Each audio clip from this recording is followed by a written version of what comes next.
Still not good enough. Hello everyone, welcome to the pros and cons for the game between Manchester United and Newport County, where we have just won the game 4-2, but did it live up to the score line that is in front of you? That is exactly what we are here to discuss. Lots of players returning from injury, a first start for second choice goalkeeper Bayern Day. Anthony scored a goal on his right foot, would you believe it? And Newport actually made it a decent game. So there's plenty of positives and negatives to discuss. As always, let's start with the negatives, shall we? Wingers are so wasteful. I saw a stat, right, straight after the game. Rasmus Højlund didn't have a single shot on target for the first 75 minutes. You've seen other stats in the past. The wingers have 5 passes to him in like the past 10 games or whatever it was. They are... If the wingers were postal service delivery people, they would be Hermes, because there is no delivery, there is no service. It's like United Stadium, no service whatsoever. Garnacho's first thought is to shoot every single time he gets the ball, and I actually feel really, really sorry for Rasmus, because you can see him making the runs. He's making really, really good runs. He's timing them perfect, and he's got 2 wingers that are so stubborn and so selfish either side of him.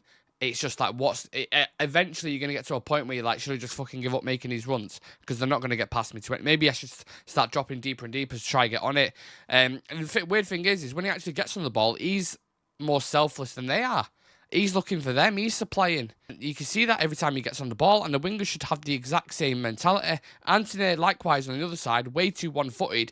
He's going through on the right-hand side. You can either drill it across or you kind of loop it to the back post. He stopped, cuts back onto his left. Has done it all season. Did it all last season. Huge, selfish disconnection. And if we're going to win games, these 3 need to be on the front page, and we need to start seeing a bit of cohesion. 2-0 up. And we concede again. 4 times this season, I think Sam mentioned the stat was, 4 times this season we have done this. There is a huge mentality issue. I don't know what it is, but when we go up, there's just no kind of, okay, let's hold this lead, let's protect it, let's control the game and see it out. Even against Newport. It could be Newport or Real Madrid, regardless of whoever it is, we cannot do it. I think Copenhagen, we went 2-0 up, ended up losing the game like 4-3 or something. Galatasaray, likewise, 2-0 up, 2-2. There was a couple other games I can't think off the top of my head. But we always do it, and it's players switching off defensively. Even some of the most experienced ones as well. Within 10 minutes, if you look at the time frame, happened in the Bayern Munich game, we score, or we get 1 or 2, and within like a small, brief period of the game, they can just score 2 like that. Boom, done. Go back and look at any single game this season, and we've done it so many times, and it's a reoccurring pattern. So it's gone beyond like a small problem at the minute. It's happening every single time. So no United fan watching us at the minute, even if we go 3-0 up, I sat there like, yep, game done. Because it never is. Are we getting the best out of these players? We was all talking about players that are coming back, and rightfully so, because obviously they are talented and they help significantly towards our system. But in all honesty, did you guys see any significant difference with all the players that came back? Like, there was differences, but any huge differences, you're like, oh my God, here we are. Some of them look confused on and off the ball. And the team in general, are they just not good enough? That's another question you need to ask yourself, quality-wise. And what's our identity still? People are still kind of questioning that. Are we a counter-attacking team? Do you want to have large spells of possession in-game? Are you going to switch it? Ten Hag always talks about being this kind of progressive, directional, quick transitional team, and it's just a mess. It's the whole side is a mess. There ain't even tactical experts that can tell you what we are doing in game, because it's kind of just seems like a freestyle, and that's exactly what everyone was saying towards Ollie's reign. So are these players not taking in instructions, or are the managers not explaining them clear enough? What's going on here? Set pieces. Jesus Christ. When we have a corner, we might as well just give it to the goalkeeper and just say, yep, reset, mate, go again. Newport County had a couple of set pieces where they was actually quite creative off it and got shots off and looked good against us. They were better at set pieces than us. If you look at teams that are near the top of the table, Arsenal, Liverpool, a lot of their goals come from set pieces, a high percentage. I remember even Rangnick saying it when he came in at United. He was like, that's something that's got to increase, because they can get 25-30% of your goals for the season. Now, how many goals have we scored from set pieces this season? 2, 3, maybe? Not good enough. I know Dave Brailsford talks about small margins, and that's kind of his philosophy. If you want to increase a small margin, mate, start with fucking set pieces, offensively and defensively. Right, now to end with the positives. Bruno Fernandes was really, really good. Composure, awareness, goals, created chances, grilled players when he needed it. A well-rounded performance from Bruno. I like him feeding the attackers.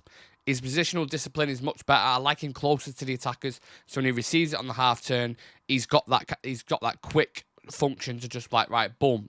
And it happened with Garnacho literally about 7 or 8 times. And that's why I was getting so annoyed with Garnacho, because he had so many opportunities to either square it or, you know, get it to the back post. He was feeding them consistently throughout the game, creating shitloads of chances. And I like a balanced Bruno Fernandes. I like them kind of performances. Not over-emotional, positional discipline, and feeding your attackers constantly. Very well done to him. We are through to the next round. We play Bristol City or Nottingham Forest, whoever wins that game. And if we can start to gain a little bit of momentum and get back into the similar habits we had from last season in terms of being solid defensively and get the attack ticking, maybe we can go far in this competition, because FA Cup at the moment is kind of do or die. We're not going to get Champions League.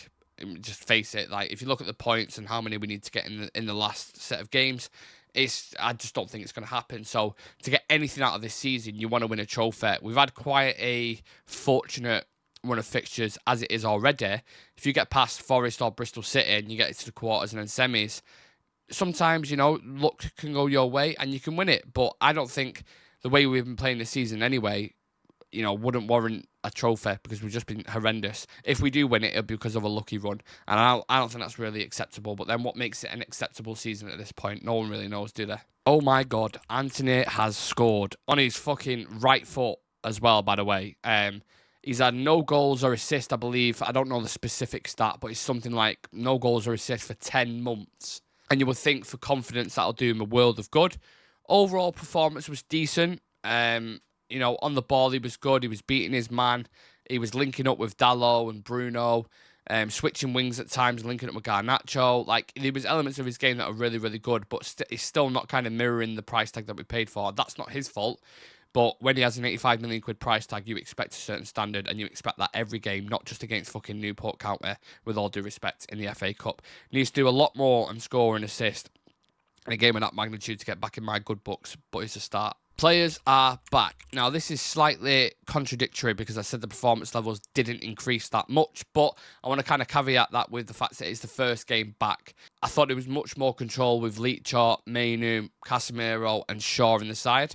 Both, obviously, all 4 of them fantastic on the ball in terms of composure and vision. We saw that from every single one of them in that game. Leadership in steel is an important thing. I think Luke Shaw is the lead. He's not as a vocal leader, but he is a leader from the back. Lissandro, you can see that, grilling by and day, grilling players in front of him, organising things alongside with Rafael Varane. Casemiro is obviously mega important to be that aged figure next to Kobe Mainu. And I just, yeah, it felt better, but it wasn't as much as it was hyped up, if that kind of makes sense. I don't know. They still need to go up another gear, I believe, and start playing regular games together. And maybe then you'll start to see the levels rise. But yeah, fantastic to have them back. Conclusion. Should have been a dominant performance for the lineup that we put out, and still unacceptable in my opinion. Ultimately, you know, we look at it, if you try and be nice and positive about it, we're through to the next round, and that's fantastic. But as a Manchester United fan, it's hard to let yourself be content, because you know when we go to Molineux and play Wolves, it's going to be a tricky game. We'll probably struggle, just get a draw over the line. And this is a team that should have beat us at the start of the season, and they absolutely ran us ragged. So I do not know what to expect when we play Wolves on Thursday night. The one thing that sticks in my head at the moment with United is when we win a game. Whenever we win a game, whether it's Luton, Fulham, last minute, whoever it is like, you can't polish a turd. I know we scored 4 goals and we're through to the next round, but that's still, it's unacceptable to me just because of the way the performance went. And people may say that's negative, what you're on about, you're through, you've done what you need to, it's, you know, you're away from home and all that kind of shit. And if people want to do that, that's absolutely fine. I'm not going to make excuses. I still didn't think it was an acceptable performance. And you're going to need to do much better, because you'll get beat by Wolves on Thursday if you play like that. So, yeah, I would love to hear your thoughts though, so please do leave them in the comment section. Smash a like on the video if you've enjoyed this pros and cons. As always, stay subscribing, stay cool, and don't work too hard. Peace.